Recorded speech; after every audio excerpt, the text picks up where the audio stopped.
Our children are dying. Our land is burning and bleeding. And so I call on the international community to apply punitive sanctions. They'd be saying, why are you doing this for the niggers? They wouldn't be doing it for you and all this. And I was like, how do people think like that? We want to build jointly but separately in South Africa. We want to live jointly but separately. And if people from abroad would just leave us alone, we are going to pan out to become the greatest country in the Southern Hemisphere. Brutality and ruthlessness were the artillery of the South African police. We'd never met anybody that was black. It was like, where did he come from? What's he doing here? What does he want? This was tainted fruit, and it was tainted by the blood of black South African people.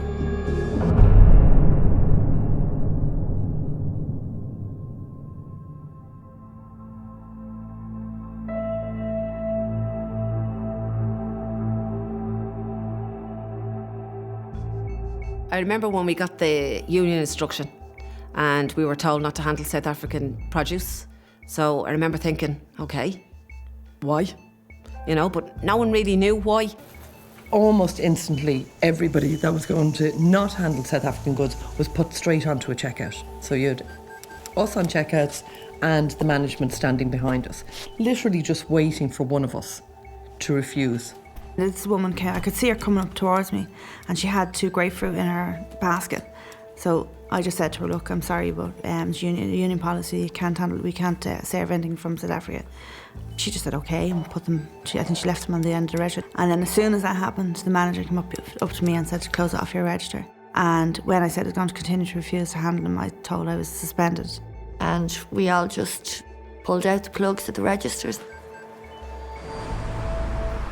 At that point, we were just all together, like, what do we do? So we rang the union. And Brendan Archibald, who was our union official at the time, said, look, come down to the union hall. In the middle of the conversation with Karen, the General Secretary of the union, John Mitchell, walked into the room. And I told him what Karen had said. And his instruction was very clear. My reaction was to say, well, if they take action against our members, we will instantly react by placing pickets, and we will back our members all the way. That looks like the beginning of the picket to start. Yeah. Do you remember when we came out first and we were saying, oh, the weather is lovely, we'll have a couple of weeks of this and we go back to work and it'll be great. Yeah. Little did we know. We were thinking, oh great, it was a lovely sunny day, we'd be off for a few weeks, or maybe we weren't even thinking a few weeks, we were thinking a couple of days maybe, and then we'd be back at work. The first week of the strike, myself and Sandra used to go around the back and sunbathe for an hour on our lunch break, until we were caught by Karen. I was 18 when we went out on strike first. Wasn't really aware of what was going on in South Africa, would have had a vague idea of what was going on, but being 18, wasn't really interested. So I suppose when we went out on strike in the beginning, we didn't contemplate what was happening over there because we were only following an instruction. I used to say jokingly that if we'd asked them to boycott Irish goods, they'd probably have done it. They were so angry with the attitude and behaviour of management. The legendary shiny-faced young men in cheap suits ordering around women who were old enough to be their mothers is part of the legend of Dunnes Stores. Because conditions in Dunnes had been so bad at the time, you'd be watched on your checkout, the man would be standing behind you watching what you were doing. You weren't allowed to talk to the person beside you on the till, but you were kept on the till from 9 o'clock in the morning till 5:30 in the evening. You could only go to the toilet twice a day in Dunnes Stores, and you were timed, and you would get managers following you up to the toilet to see what you were doing. I was very much aware that Ben Dunn was an autocratic man. The company was autocratically run. He was in the shadow of his father, who had set up this business, who was a remarkable man. He had his father-in-law in his office. There were, pictures of the father, nearly like an altar to this man. And I think the idea that Ben would sit down with 7 or 8 women who were shop assistants, he just wasn't going to dance to their tune. You can't let the tail wag the dog. I said, look, it's going to go nowhere, it'll be on the drip, nobody's going to take any notice of it. We're certainly not going to be taking a lot of time in it. There's 10 or 15 people who won't handle South African product. I think they were suspended, to the best of my knowledge. And I said, look, it's going to go on and on and on. And if the rest of the stores don't go out and strike, we are not going to make a decision as a company to say you can't handle South African goods. It appeared to be company policy that they would not issue statements, they would not engage with the media. They just carried on. We run this company, nobody tells us how to run it. And I had attended one particular meeting. He stood up at the top of the table, banged the table with his fist, screamed abuse. No fucking union's going to tell me how to run this fucking company, etc., etc. It was so scary for us. Like, we were only 20 at the time. And it wasn't until we were a couple of days into the strike that we started to hear stories from people that were actually living in South Africa. We met the black trade unionist called Nimrod Sejaka. He's in exile from South Africa since about the 1950s, 56. And he has told us an awful lot that has happened over there. My name is Nimrod Sejaka. I was born in Johannesburg in 1920. All my life, I have witnessed the pain and misery inflicted on my people for no reason other than the color of our skin. It was like, where did he come from? What's he doing here? What does he want? You know? And we were a bit slow to kind of interact with him because he was a stranger, and I suppose as well because he was, you know, black. We'd never met anybody that was black, and it took us a while to get to know him. Nimrod walked from Harold's Cross to Henry Street every day, from his hostel in Harold's Cross, and home again, you know. And then he'd stay all day with us. And sometimes we had, like Thursday and Friday night, there was late nights, he'd still be there, you know, on the late nights as well. He never left, you know. He was wonderful. He was just a very quiet, unassuming man. Like, he just talked to you. Like, he didn't browbeat you into things. He didn't try and kind of make you. He just told you exactly what was happening, to what happened to him when he was over in South Africa, and what was happening to millions like him in South Africa. In 1950, a law was passed where every South African had to be racially classified. They put a pencil through my hair and it became stuck. They looked at the moons on my fingernails and saw more mauve than white, which indicated black blood. It was decided there and then. I could not own land. I could not vote. I could not leave my home without a pass. I was classified as black. That was when the strike changed, because it wasn't about a union instruction. We knew then we will never handle South African goods, and that was down to Nimrod. He was, in a way, the strikers' direct link with the reality about which they were striking. Here you had somebody in whom they had great faith, who knew what he was talking about. Nimrod was like family. It was like he was there every day. He'd try and cheer you up. He'd tell you, he'd try and educate you. He was a teacher. A lot of people at the time were saying what you're doing is hurting the black people in South Africa, because they're the ones that are going to be like him if you stop buying South African goods. So to hear it from someone like him, who was from South Africa, was a black man from South Africa, and was actually telling us that what we were doing was right. It was something that these people actually wanted us to do. Now, Nimrod Sejaka was born in Everton in 1920, because in the 1920s, the only way in which almost any black person could become educated was through the mission school system. And then once Nimrod completes his schooling, he goes to a teacher training college and he becomes a teacher himself. The apartheid government began in the 1950s to introduce something called Bantu education. And the idea of Bantu education was that the state would take control of black education. What it wanted to do, essentially, was to give black people sufficient education to enable them to become workers, to become hewers of wood and drawers of water, in one of the phrases of the time. What has he got to offer?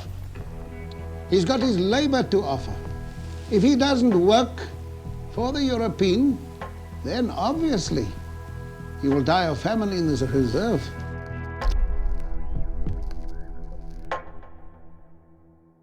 Nimrod, while he was a teacher, would have liked to teach English, maths, science and different things, but because of the Bantu education, and it was impossible for him to teach normal subjects to black people.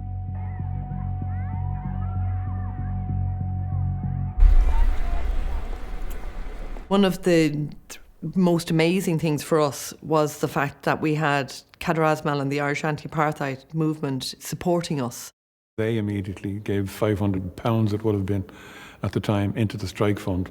Some of our colleagues went back into the shop 2 days after the strike started and decided to pass the picket. And to be honest, I can't actually blame them, because I can understand they might have had the only income coming into the family.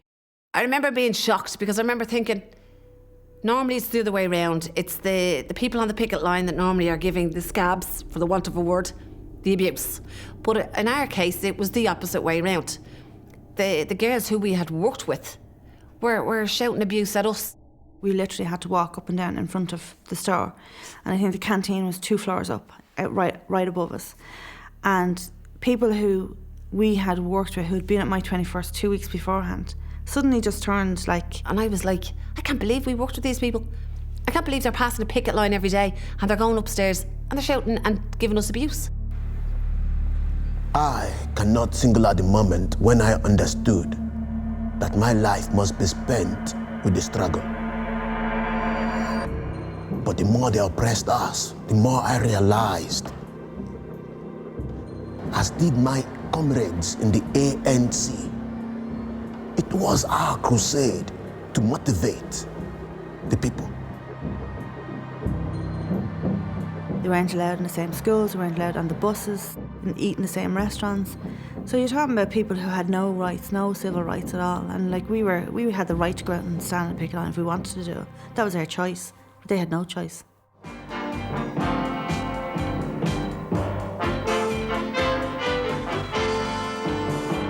The new member of the Cabinet is, as expected, Labour's Rory Quinn. Quinn becomes Minister for Labour, his first Cabinet post, but not the one he might have wished for. Well, over the period of the strike, we communicated on a fairly regular basis with Rory Quinn as Minister for Labour, asking for his intervention. But apart from, I think, his statement that this was an industrial dispute and it wouldn't be appropriate for him to intervene, we really got no tangible response from the Minister. Under the international trade rules, then called the GATT, now called the WTO, the World Trade Organization, you could not discriminate on political grounds against the movement of goods, that it was prohibited. It was against the law for Ireland to do this. Well, that letter proved to us then that we weren't getting support from the government at all, that they just hoped that we were just young teenagers and we were just going to give up and go back to work. Yeah, well, we were just a problem that just wouldn't go away, you know, and they just didn't know what to do with us.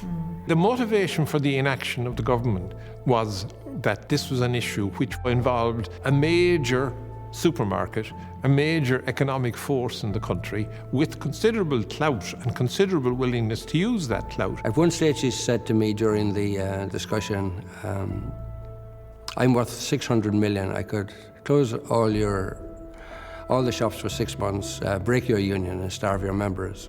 I done nothing wrong. I done what I was right to run a business with a board of directors, and you know, I can't for one moment stop 10 or 12 people to get an idea in their head about apartheid and to say there's 12 of us, and because there's 12 of us, we want you to stop handing South African goods. Normal response as a business person, you're going to say, listen, get more support, and obviously something will happen. Close down stores down for 2 weeks and something will happen.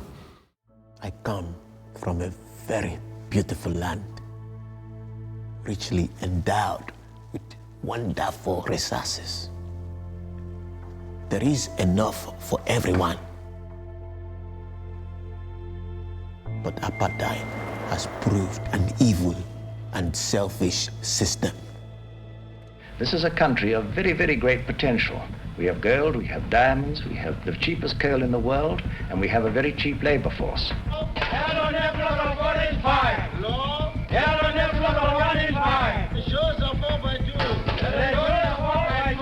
He could have got the fruit and vegetables from Ireland, a lot of it. He could have got it from loads of other untainted countries, but he was just being pig-headed about it. I mean, he didn't have to get the stuff from South Africa. South Africa did not have a monopoly on oranges.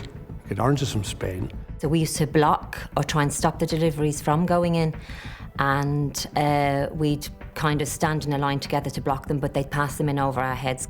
Then they'd be saying, you know, why are you doing this for the niggers? They wouldn't be doing it for you and all this. And I was like, how do people think like that?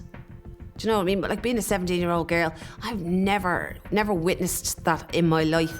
When we started causing problems from getting the deliveries in during the day, they started to bring them in at night time. Ben Dunn employed Murrays, who used to bring their rubbish, take their rubbish away, to bring the goods in because they weren't unionised. So he was able to employ them to bring the goods in and out from.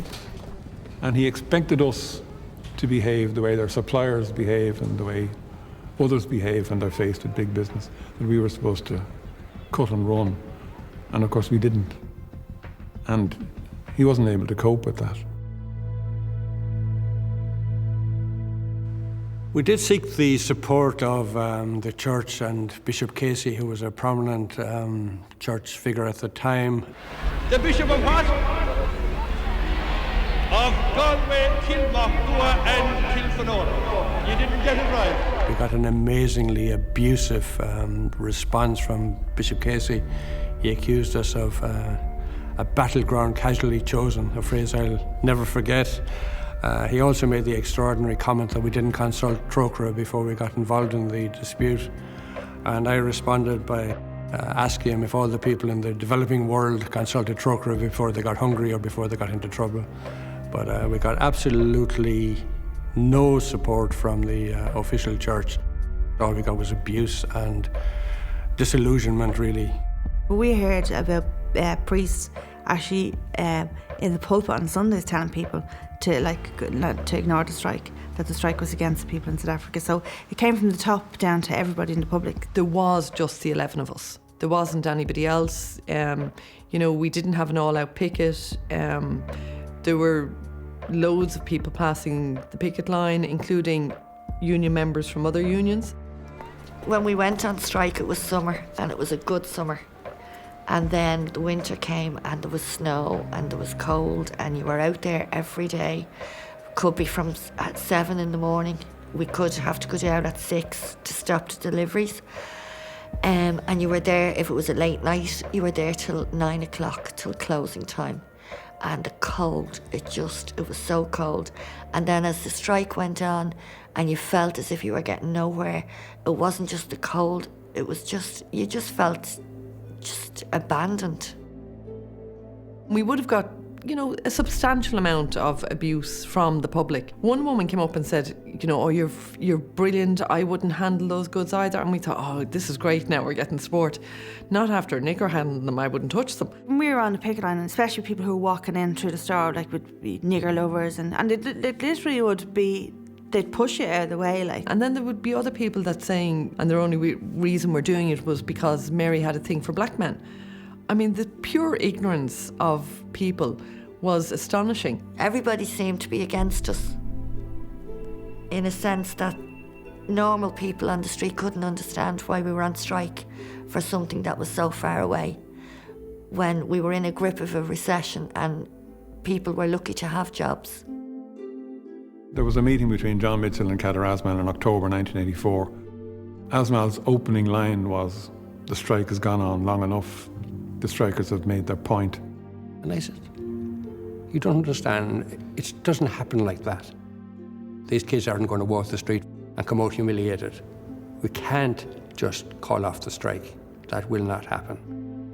He was the leader of the Irish anti-apartheid movement, and we just couldn't understand why he was asking us to end the strike. Yeah, but I remember thinking, well, if we were losing his support, we were going to be losing an awful lot more, and we were going to be out there and left on our own, probably with nobody. Yeah. If we went back to work now, it'd be like saying that it meant nothing to us at all. It was just to make a point for the anti-apartheid movement or to make a point of what's happening in South Africa. But it's for us. We feel strongly about this ourselves, and we're not going to go back into work and handle the goods. We don't want to handle the goods, and we won't handle them. I think Cather Asmal and the anti-apartheid movement were not enthusiastic about the strike. They felt it was, almost that the young people were being exploited, and that they shouldn't be asked to bear this burden. I suppose the reality as well is that the strike actually overshadowed the anti-apartheid movement. It really became the anti-apartheid movement in Ireland. Now, Nimrod was blown away by the selflessness of the dance strikers, and what struck him about them is their youth. These were people who had not really been political previously, by the way, but who, when the call came to support the struggle of the oppressed black people in South Africa by not handling South African goods, they answered that call. Land to be given to the landless people, living wages and freedom to education irrespective of color or race. These were some of the demands laid down in the Freedom Charter, signed by all of us, Mandela, Tambo, Lutuli, in June 1955. The police, they were there that night. They took down our names. And from that moment on, I knew that I was on the list of undesirables. There are times when he said, come in, there is my father. Maybe he'll sleep one night here. The following day, somebody maybe tips him that they are coming for you. He'll take his bags and go. Maybe within 2 hours' time or 1 hour's time or 45 minutes, there are police all over the street. They are looking for him. One of the weapons of the apartheid state to deal with political opponents was either to ban them or to banish them. If you were banned, you were normally confined to your home, but another way of dealing with opponents was that you were taken from your home community and you were sent to somewhere very remote from that. Of course, this put a great deal of pressure on the activists themselves. It put pressure on their families. People were unsure. Were people alive? Were people dead? Were people, where were they? Were they inside the country? Were they outside the country? Sometimes when we ask our mother, where is our daddy, he'll say he went away, he will come back. Maybe he didn't want us to be disturbed. He will say he's gone, he went to town, he will come back. Then we just took it like that. There is always a certain amount of tension on a picket line between strikers and management, strikers and the Gardaí, if the company involved the Gardaí, which they did. The police would come along at the beck and call of management and drag us away from the picket line. The managers in Duns would help them drag us away. They used to physically move us. They just literally pick us up and try and throw us out of the way. 3 guards got out, 2 guards and a sergeant. Next of all, I felt 2 hands on my shoulders and my feet didn't touch the ground. The verbal abuse from the guards and the sergeant that was in the van, like you're only a nigger lover and why should you support the blacks, they're only black people. They said, look, there's only a handful of you. We got rid of the ranks workers and we'll get rid of you. And one of them told us that he said, that's good South African gold that's on my finger. What worried us as a trade union was the sinister development of the special branch calling out to the homes of the strikers and asking them very, very pointed questions about why they were involved in the boycotting of South African produce. It was Saturday morning and I got a knock on the door and I opened it and there's a special branch there, a guy there, he flashed his card at me. He asked could he come in, I refused. And he said to me, were you one of the first to refuse to handle South African goods? And I said no. And he said, do you not think you were stupid putting your job on the line for such an issue? And he said to me, you're just a small cog in the works.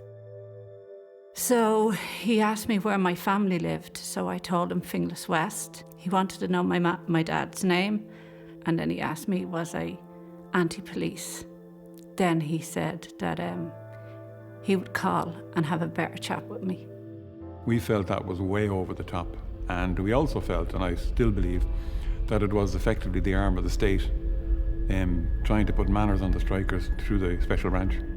Michael Noonan, who was the Minister for Justice at the time, asked the Gardaí to investigate the Garda harassment on us. The Gardaí came to the fairly predictable conclusion that they themselves had done nothing wrong, and that's the report they made back to the Minister. So I suppose that was a lesson for us, you know, very much so, that we were really up against not only the likes of Dunnes Stores, but also the establishment that ran the country at the time. The time was going on and we weren't really getting anywhere, and there was more and more things happening, but we still weren't any further. And you kind of feel then you're being left then on your own, you're being forgotten about. You know, we were about 4 or 5 months on strike and we'd no money, literally only getting strike pay. We were getting a bit low. And then all of a sudden, Bishop Desmond Tutu was being awarded the Nobel Peace Prize, and we get an invite to meet him in London, where he's staying off. And that was a massive, massive turn point for the strike. The fact that I was going to receive this particular prestigious award in very large measure was to speak about the anti-apartheid struggle.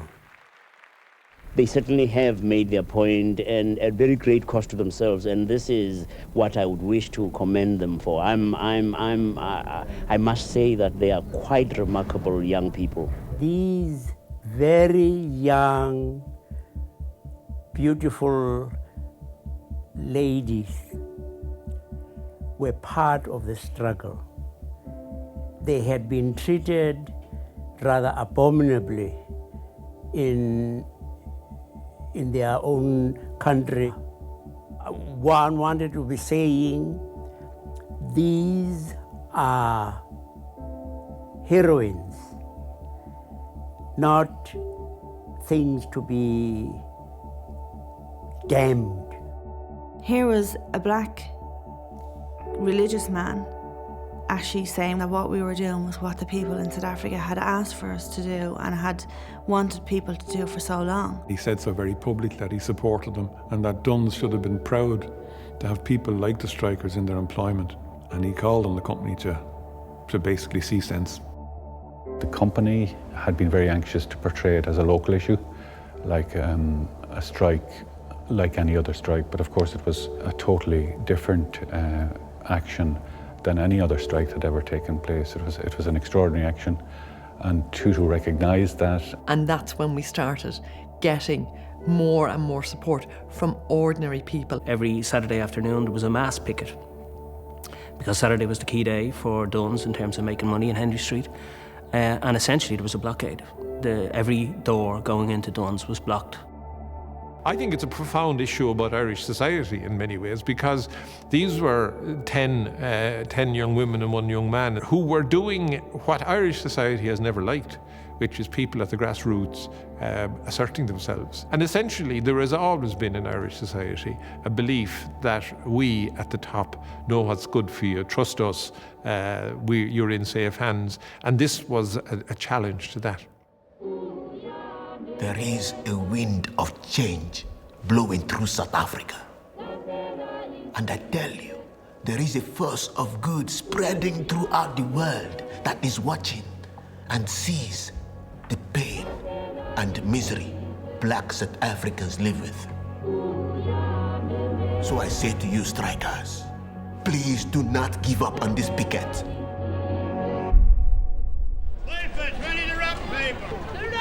Christmas 1984, it was clear to all concerned that this dispute had been going on since July. It wasn't going to finish in a hurry. And I was concerned as to how the strikers would survive if it went on for much longer. And I put it to them, how do you feel if you were told this is going to go on for another month, 3 months, 6 months? They were quite clear. None of them were going back to work if they had to handle South African produce. If it took a week, a month, a year, or 10 years, they were not going to do that. And they told me if they were never to go back to work, they were not going to go back and handle South African produce. So I said, fine. I said, we're in for the long haul then. And they said, yep, we're in for the long haul. And they were. After meeting Bishop Tutu, people then started to get wanting us to go and speak at meetings and wanting us to go to like rallies and trade union AGMs and stuff. And we started to go, myself and Catherine went to the UK for about a month, I think, just going around talking to people. But we were just shop workers from Duns. There are things that you can do. And let's commend to the British working class the brave action of the Dunnes Stores strikers. Those in favour, please show. Those against? That is unanimous. Thank you, colleagues. Thank you very much, colleague. I now put And all of a sudden, we get an invite from the United Nations in New York to go and testify. Jesse Jackson was actually speaking, and he invited us to march with them. And that day, he thanked us for going out on strike, and that he had never heard of anybody going out on strike for something that wasn't associated with something in their own country. The Saturday blockades were nearly like a celebration because literally people would be 2 or 3 or 4 person deep standing on the picket line, and even if somebody wanted to shop in Dunn's, they couldn't have shopped in Dunn's, and the store was empty.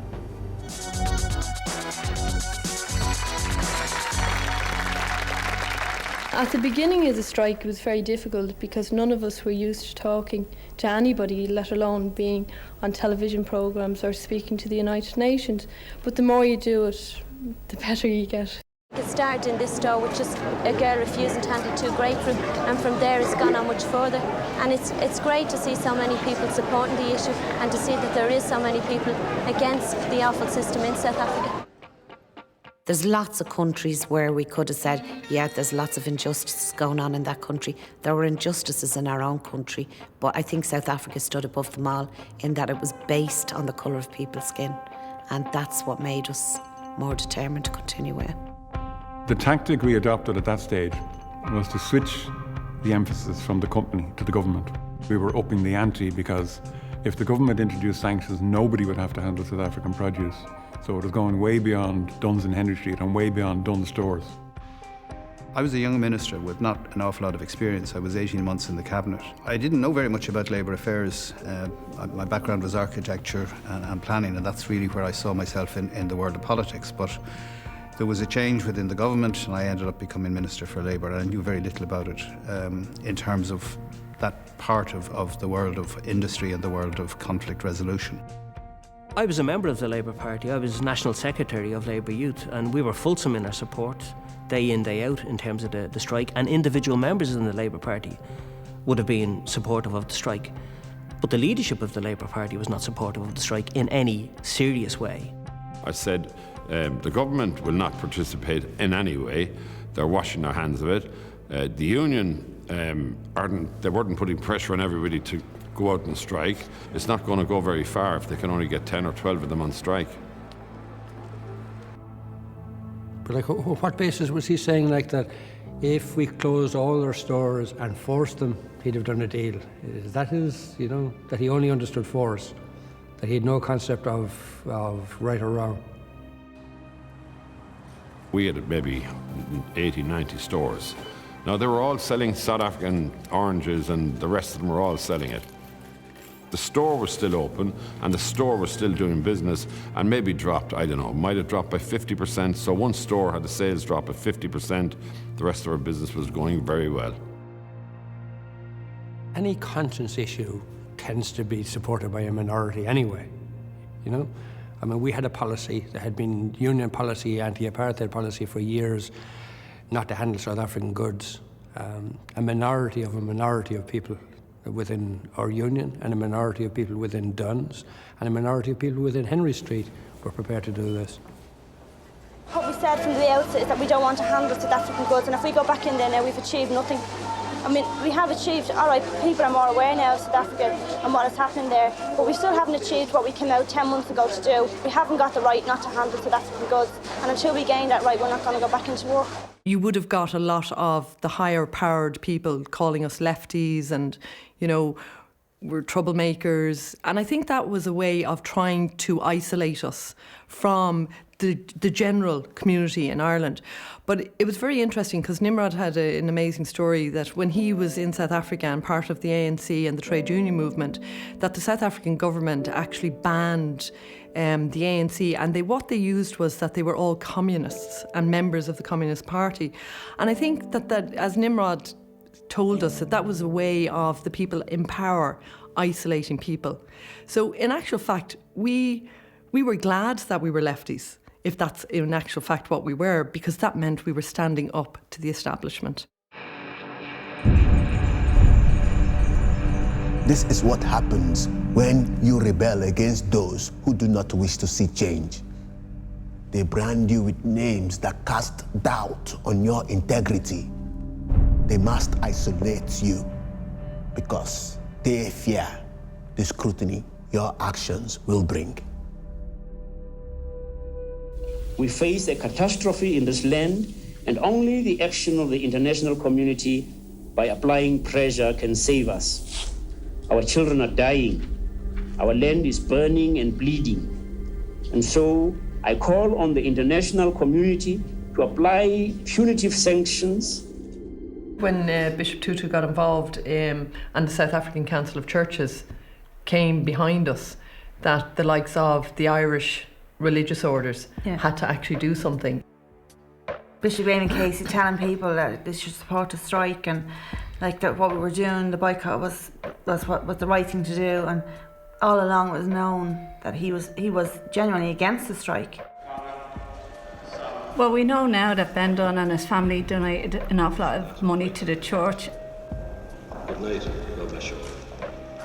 And maybe that's why they weren't going to publicly back us. At the end of the day, we welcomed the support, even though, you know, we knew it was under pressure was the reason why they supported us. There are 11 of us, and sometimes we feel a bit alone on the picket line and a bit isolated, but after today we know we have more support than we ever thought we had. The church were another party that got involved, and an extraordinary scene. There was about 6 or 8 clergymen, and I'm sitting at the other side of the table, and I'm brought in and a bit of nice talk, cup of tea, and the weather and the usual stuff that things go on at these sort of, well, I was never at this type of meeting before. So one of them said, look, how are we going to solve this South African dispute? And I said, that's a good question. So, well, it has to be solved. And I said, I'd agree with that as well. So I'm thinking, and I said, there is one way I said we could do it. I said, I see all the gold in your rings. And I said, I'm wearing a gold watch. And I said, why not lead by example here? I said, and let's take off the gold and take off the rings and flush it down the toilet and then strip the church of all the gold that's there. That's all South African gold, I said. And I said, that would lead by example, I said, and that would change things very quickly. And they looked at me, and a fella came in and just moved me out of the room politely, and that was the end of that conversation.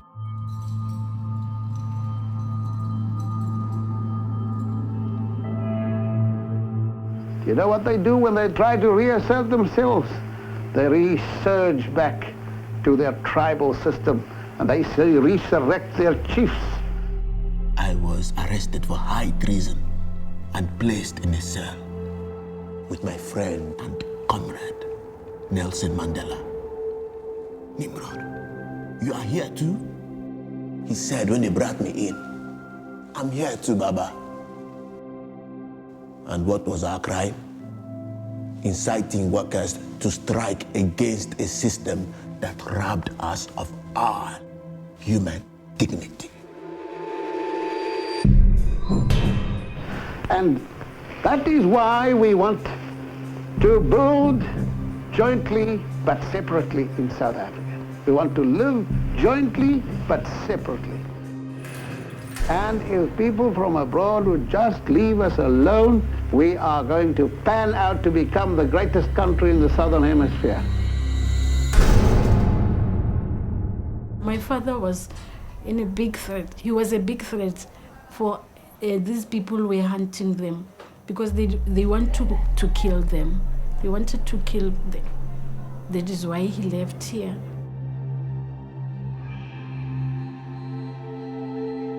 We were months with him before he told us that he had shared a cell with Nelson Mandela. And when he told us this, we were like, whoa, you kept this for this long to tell us this? He explained to us that when the trial ended, how they had to go underground and how difficult it was for them while they were underground. One of the major criticisms that we got while we were on the picket line was that we had never been to South Africa, we don't know what it's like, and the stories that we're hearing is untrue. In April, Bishop Desmond Tutu and the South African Council of Churches invited the strikers to go to South Africa to see for ourselves the conditions that people had to live under. In regard to the visit to South Africa, did she intend on visiting fruit pickers and explain why she's trying to put them out of a job? The union executive contributed £500 to the trip, which I knew and they knew, and the world and its mother knew, was an indication of their lukewarm support. It was completely inadequate and went nowhere towards meeting the cost of the trip. We met with Kader Asmal of the anti-apartheid movement, and Asmal indicated that as far as they were concerned, we were breaking the boycott, which came as a bit of a shock to us, that workers who were on strike and losing their wages in support of the struggle against apartheid were therefore breaking the boycott. Quite bluntly, we said, we're going, and if you're opposed to it, you're opposed to it. And the meeting broke up. As we were leaving the house, Asmal said to me very quietly, of course, we won't say anything publicly about our opposition. So I said, as you wish, and went on our way.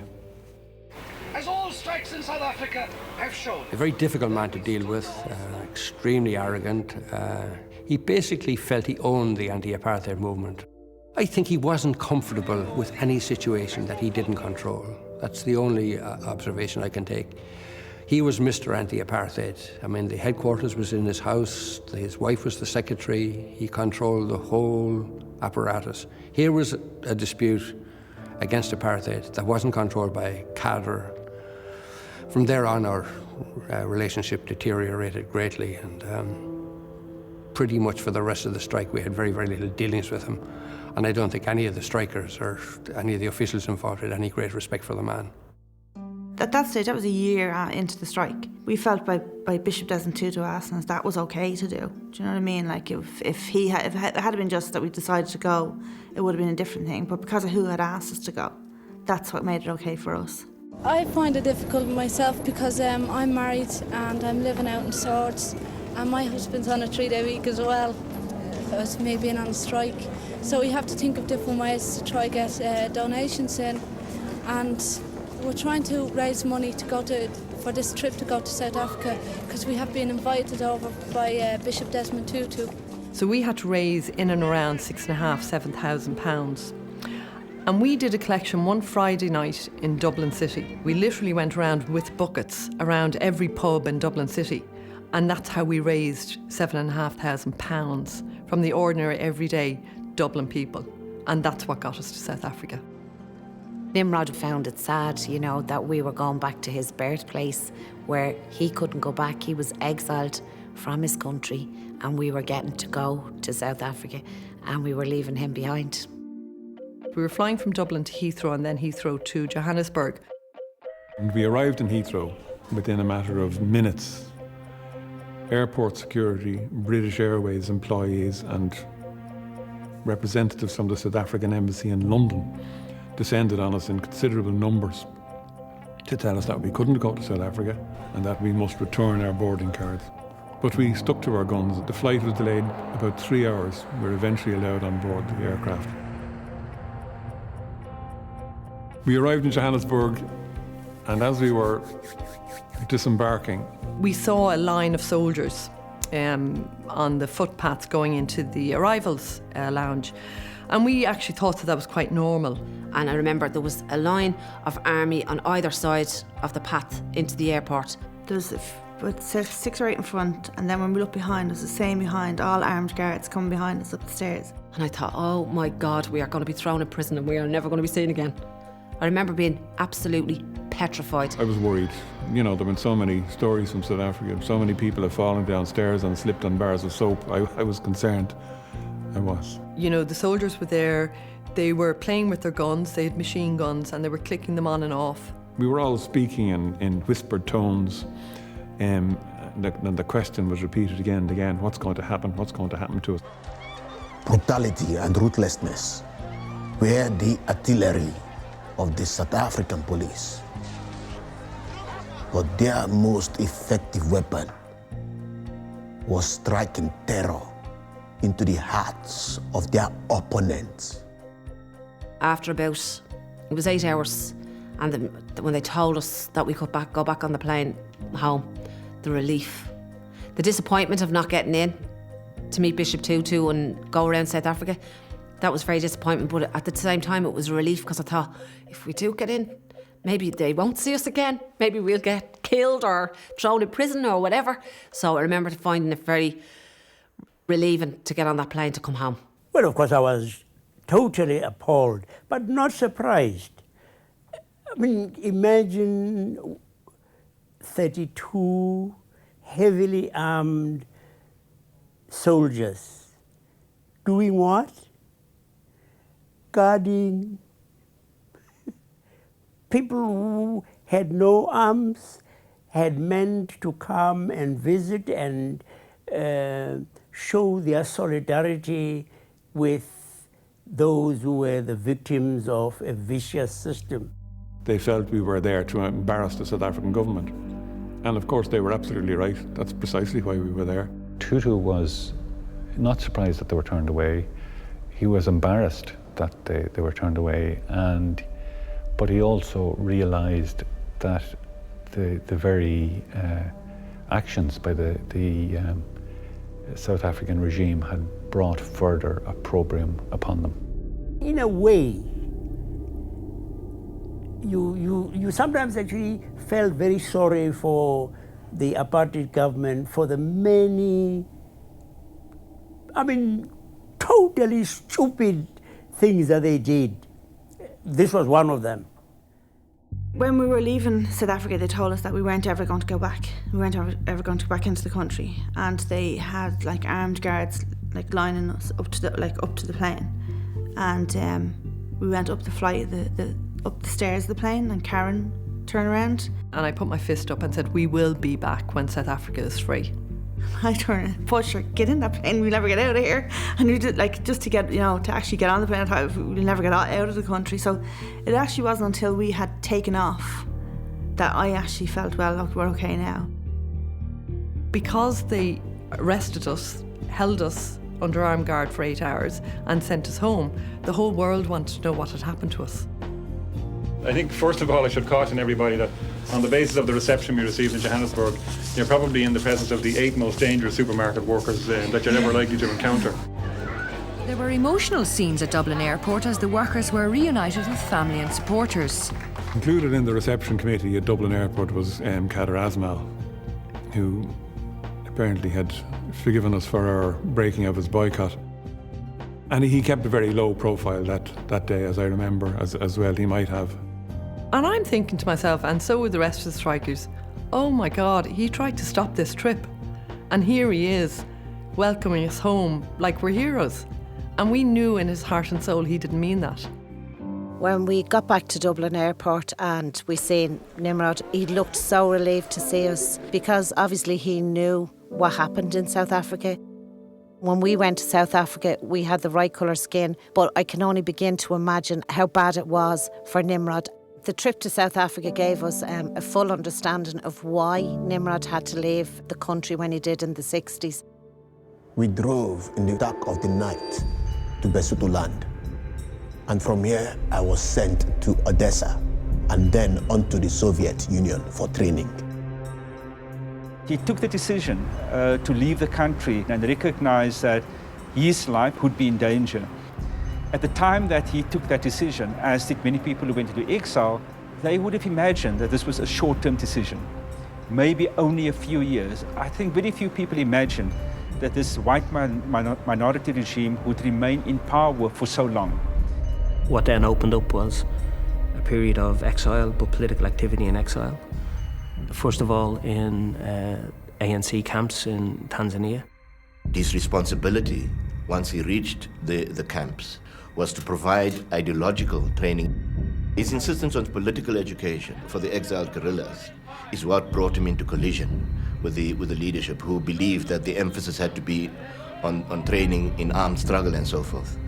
And as a result, he became marginalized within the ANC, and eventually the ANC, through its influence in Tanzania, secured the support of the Tanzanian government, who declared Nimrod persona non grata, and he had to leave. We thought he was dead because there was no contact between him and my mother. My mother knew nothing because other children, those that their fathers escaped the country, their fathers maybe phoned or wrote letters, but my mother didn't. That's why we thought he was dead. When he fell out with the ANC leadership, he was left on his own, to his own devices, and therefore his ability to contact his family was even more remote. You just feel sorry for him, like that he wasn't allowed, he couldn't be in contact with them. It wasn't that he was just away from them, he couldn't even contact them. But when I grew up, when I hear people talking about him, I started to understand that he was a congressman. Yeah, and that's what I grew knowing. This is a man, let's not forget, who came out into exile, who spent time in jail. He was in a cell with Nelson Mandela. He came out of the country. He comes into collision with the leadership of the very organization that he was a member of. But it doesn't demoralize him, ends up destitute in Egypt, comes into Ireland, sees workers involved in a struggle, and throws himself into that struggle. When I was a young boy, my father, he pointed to a map and told me, this is a country where white people oppress white people. Oppression is not just a race issue. It is also a class issue. Nimrod had in his own mind an association of struggle in Ireland as a place where people struggled and fought, particularly against, I think, British imperialism. Nimrod felt that the force for change in South Africa, but everywhere, was the organised working class. Like at this stage, we're now nearly 18 months on strike. The government isn't moving, Duns are certainly not moving. It was for me to solve the problem. They said, Laurie, look, we agree with you. None of us are supporters of apartheid. And I don't think anybody around the table was a supporter of apartheid as such. They may have had different views. They may have believed the nonsense coming from Ronald Reagan and from the Thatcherite right that this was a communist conspiracy. Don't forget that the Cold War was still at its zenith. The Communist Party of South Africa was a component member of the African National Congress. I suspect the ministers chose not to be aware of how tenuous and porous the argument about trade restrictions was, because they didn't want to go there, because that was too big a decision for what they regarded as a nuisance. If Rory Quinn or the leadership in the Labour Party had gone publicly and said, this is a disgrace, Ben Dunn making profits from the cheap exploitation and vicious exploitation of labour in South Africa is a disgrace. In my opinion, they would have got huge public support for that position. South Africa was a far away place for me. I knew the apartheid was there. In fact, you know, it was just as bad in America, only they didn't call it apartheid. So, you know, I knew it went on around, and in particular went around in America, or in South Africa. But my preoccupation was developing Dunn stores. And it was developing Dunn stores in Ireland and eventually expanding it into England. And I really didn't think much further than Ireland and England. If you don't want to get a resolution, you won't get a resolution. The union, John Mitchell, ego and all, wanted a resolution. We had members who were on strike for nearly 3 years. We didn't want that. They didn't want that. However committed they were to the cause that they were espousing. We wanted a resolution. I suspect Duns wanted a resolution as well. They just didn't know how to go about it without experiencing what they would have seen as a climb down. Between the people that were on strike, there was two of us that were lone parents, myself and Vonnie. We had both had children. It was very difficult at the start, and when the strike started, I was very lucky in that I lived at home with my parents and they supported me. My daughter and I lived in a home that I had a mortgage on, and I was trying to keep up with it. Not the full mortgage, obviously. I was trying to pay something off it. But it wasn't enough, and it was being repossessed. So I went to Brendan. She had a court date, and I told her I'd go along to the court with her to try and assist, which I did. And on the day, I gave evidence. She was earning £21 a week in strike pay and couldn't afford to pay her mortgage. And I basically said, can the court see their way to giving her some kind of a break and postponing or deferring whatever was required? They said, no, I'm sorry, the house has been repossessed. So my home was repossessed. The idea of going back to work to handle South African produce didn't arise for Vonnie. She was absolutely clear. The issue they were on strike about was important, and she wasn't going back to work to handle South African produce, house or no house. And she was very, very clear about that. I couldn't justify in my head going back into work and, you know, forgetting about all I had done, forgetting about those people. I couldn't do it. I asked a senior official in the Department of Labour to find me a way.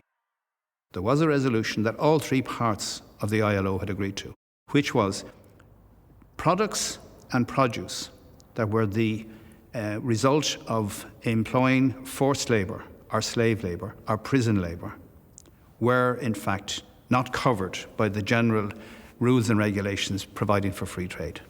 And I said, well, that would be it, wouldn't it? We can actually say we are refusing entry of these projects because we were told that in fact prisoners in the apartheid South African regime were hired out to farmers as cheap labour in terms of harvesting agricultural produce. There's a lot of people in government that were members of the anti-apartheid movement. Why has this not been happening before? Why haven't they been putting stuff forward before to help, you know, this South African cause? No new information was available to the government after 2 years that they couldn't have found quite easily at the beginning of the strike. So you have to say that this was a way of covering themselves from the embarrassment of the fact that 10 young people had shown a resolution that they didn't anticipate, that they didn't plan for, and that was beginning to get huge international recognition. It came to Cabinet. Very unusually, there was a vote, literally, hands up. Then a number of Fine Gael ministers, some voted for, some voted against. But as it came round to Gareth Fitzgerald, who was the last person to vote, we were split 50-50. And Gareth's casting vote enabled me, as Minister for Labour, to ban South African fruit. Rory Quinn or Dick Spring or the Labour Party may try and, in the history books, claim a credit, but the credit is due to the Duns workers. We hope now that Mr Dunn will also, look upon this as a basis for us to return to work, because at the beginning of the strike he said he'd allow us the right to refuse to handle South African goods when customers didn't want them, when competitors stopped selling them, and when the government put a ban on them. When the ban came in I think it was January, there was still South African goods on sale. We couldn't go back because Ben Dunn had said that if we went back we still had to handle them. So to us it was just a matter of waiting until they were gone from the shelves, because even though we could have gone back to work if they just let us refuse to handle them for the next couple of months. It was only a couple of months, and Ben Dunn wouldn't do that. Like, you can't undo the past, but that doesn't mean that you can't be apologetic, sincerely apologetic, for what happened. I'm not expecting an apology from them, but I'm quite prepared as an individual to apologise to them. He was a ruthless man at the time. I think he was part of an establishment that wouldn't be dictated to by their workers. I think Ben Dunn could have handled the situation better and the strike would have been over in a matter of days. But then we wouldn't be sitting here today. No. And my sister said to me when I was having a conversation with her, even the villains had their part to play in making history. Well, I mean, I think for the strikers, the back to work decision when sanctions were introduced, to a great extent, was an anticlimax. I mean, it had been a very difficult 3 years, but it also had been a fairly exciting 3 years at times, with lots of interesting things happening. And going back to Dunn's, I think it was a bit of an anticlimax for a lot of them. Maybe there could have been a bit more celebration, but who would have celebrated, you know? The union was probably relieved it was over. The union movement as such never supported them. The government never supported them. So where was the party going to be convened? I actually stood across the road from Dunn Stores in Henry Street when they went back to work. Close to tears that it was such a low-key event, that it was such an insignificant, routine matter. And I'm very upset with the strikers that it was back to work, girls, thanks, good luck. It actually came to the day that we were going back to work and being nervous going back in, because you're talking about 3 people didn't go back to work. I felt that it was closure, that we needed to go back in to show them we walked out and we'll walk back in. It was my right to go back. It was my job. And I wasn't going to take the easy way out and walk away. They weren't made feel welcome. They weren't told that bygones would be bygones. And they were quite sure that bygones would not be bygones. Dunn's had a long memory and they didn't forgive or forget too easily. Human nature would tell me, and I have enough experience under my belt, that if these people had been on strike outside the door for a long period of time, when they went back to work, of course there was mixed feelings and anti-feelings, and of course that would be normal. I didn't experience it, but it would be naive of me to say that it didn't happen. Of course it did.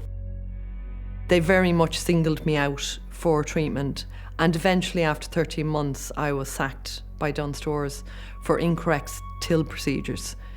And I brought them to the Labour Relations Commission. I won my case, but it wasn't worth the paper it was written on, because in actual fact I was blacklisted. They spent a long time fighting a cause. They won the battle, but they could have won it so much earlier if they got support. It would have been better for everybody. I had decided I was going to go to Australia and live in Australia, because we were known as troublemakers. We were like trade unions, and like people just wouldn't have employed us. I think they will be perceived the way I perceive them. I never got to know them personally. I didn't feel the need to. I admired them then, I admire them now. They did an extraordinary thing given who they were and where they were coming from and their background. So for a working class woman to actually stand back and say, sorry, stop, it was incredible. I remember when he was coming to Ireland and he asked to meet us, and we couldn't believe that he wanted to meet us. The history of this country has been a source of tremendous inspiration to us in the course of our own struggle. In particular, we remember the unprecedented stand taken by the Dudes strikers against the sale of South African goods in this country. I thought the Dunn Stores strikers, like, what would that be to him? He wouldn't have a clue who we were. So I was honestly surprised that he honestly knew who we were. I remember being very nervous because, you know, this man was just such an icon and he was such a great person. And to meet him was like, never ever thought in our lifetime that we would get the chance to meet Nelson Mandela. So when we went there, and then he came over to us and he shook our hands and thanked us for our part in the struggle, and we were like, it's nothing in comparison to what you have done, you know. So it was just, I remember just being in awe when I met him. I mean, I was so young, but it was just, It was an amazing experience to meet such a great man.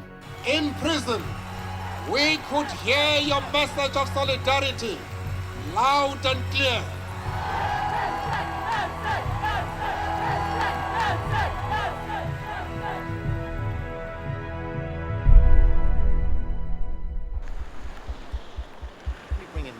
Before we go to Five Friday. Mary Ryan, good afternoon. Good afternoon, Joe. Mary, you have a suggestion. I have a suggestion. The strikers are the people I would like to represent me at the funeral of Nelson Mandela. And I think the politicians should offer their seat to the strikers. They're the people who actually worked to bring that to our imagination. It actually gave us, I suppose, validation for what we had done. We thought, I suppose, it was all forgotten about. But then when Nelson Mandela died then and we got the invite to go, it was like we were actually being recognised for what we had done. I think it was a wonderful and thoroughly appropriate recognition of what they had done. And it was a kind of doffing our hats to them in recognition of their contribution to our successful struggle. And I was so glad that I could say to my children, I'm going to South Africa because I was one of those strikers. I didn't go in and pass the picket. When the strike ended, people moved on. Nimrod was always involved in campaigning and struggles, and eventually he went back to South Africa. In 2004, I heard that Nimrod had passed away. They held a service to commemorate him in Dublin. He tried to get everyone to see the good and to help people. To us, it was so important that, to actually try and make contact with Nimrod's family. So when they actually wanted to meet us, that was just such an honour for us because he was such a big part of our strike. He was such a big part of our life for the 2.5 years that we were on strike. I was actually pretty nervous going up to the house to meet them, and then when I saw his son, he was just so like him. It was just so emotional. It was like looking at Nimrod again. Oh, you're so like Nimrod. And then being in the house, it was just surreal to be sitting there thinking we're actually in Nimrod's house. When we would have been with Nimrod, he would have never thought we would have got to South Africa ever, that we would have got in, because he knew that we weren't allowed in at the time. So to be sitting in his house was just unbelievable. When he left, we were little. Yeah. Very little. We didn't even know his face, how he looked like. Jeez. My mother told us that he looks like. Yeah. All you need is the cap. Even when we went to fetch him at the airport, we said, how will we know that that's him? Yeah. Our mother said, if you know your brother. And what did he do when he came back? I remember I had homework from school and I wanted to ask him something to do with geography. And he brought me this big book. I think it was an encyclopedia. And I didn't understand what he wants me to do with it because I was just asking him a small thing. And then he said to me, you should study this. And I think I was still in grade 6 or grade 7 at that time. And I couldn't understand why he said that. And I remember this. He was very... I said he was a very mean grandfather.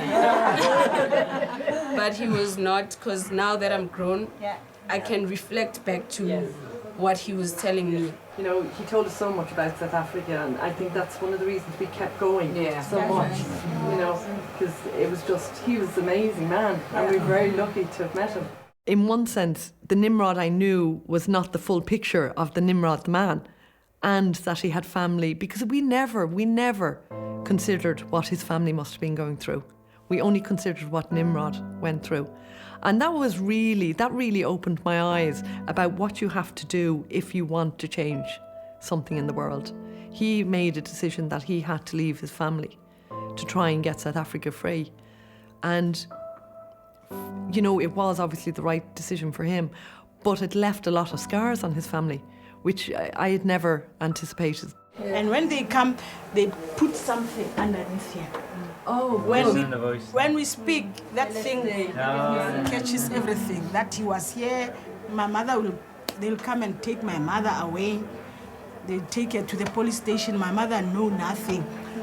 Maybe after 2 hours, 2 policemen will come and take these things out underneath the table. At school, we didn't have enough things for school. We don't have uniforms for school fees. Yeah. We did suffer a lot. And our mother is Yes. on this side. She Yes. cannot Even provide. today, we are suffering. Yes. Look, we are staying in a lousy house like this. Because if maybe he was here, we wouldn't be like this. Yes. I just felt that these were great men and that their family was so proud of them, but you didn't realise what they had lost. That they had lost a father because he was never there, because he was fighting the cause. That is why I don't like the struggle. I don't like the struggle. Because it cheated us.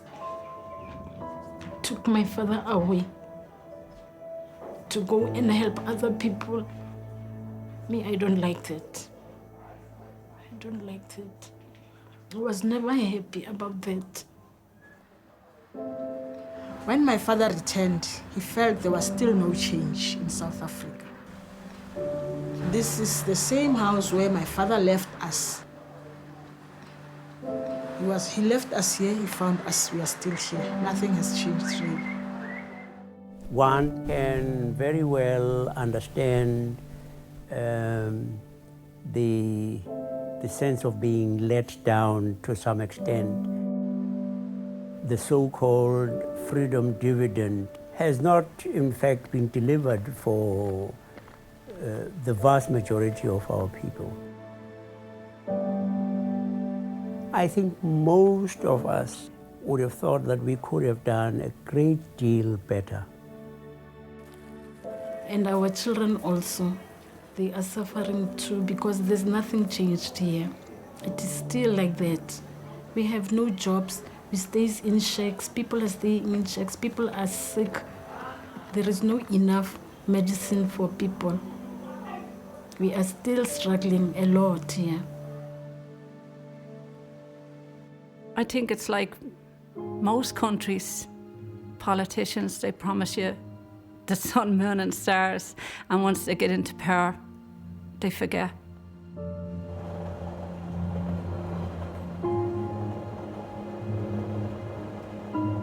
Being in the at the state funeral on Tuesday in the stadium was just fantastic. But to go and visit Soweto, I mean, it is the place that we wanted to see. We wanted to go and see the people of South Africa, and people like Nimrod and his family. They were the ones that we were actually out on strike for. It felt we are part of their family. It made us so welcome, like, you know. So they did. I mean, we felt that there was kind of he was there in spirit.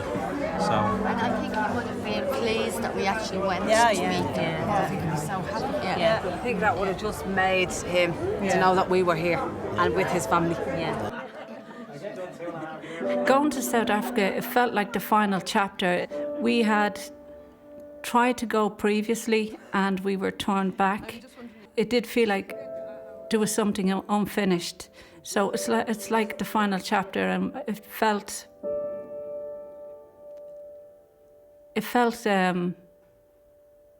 complete. Oh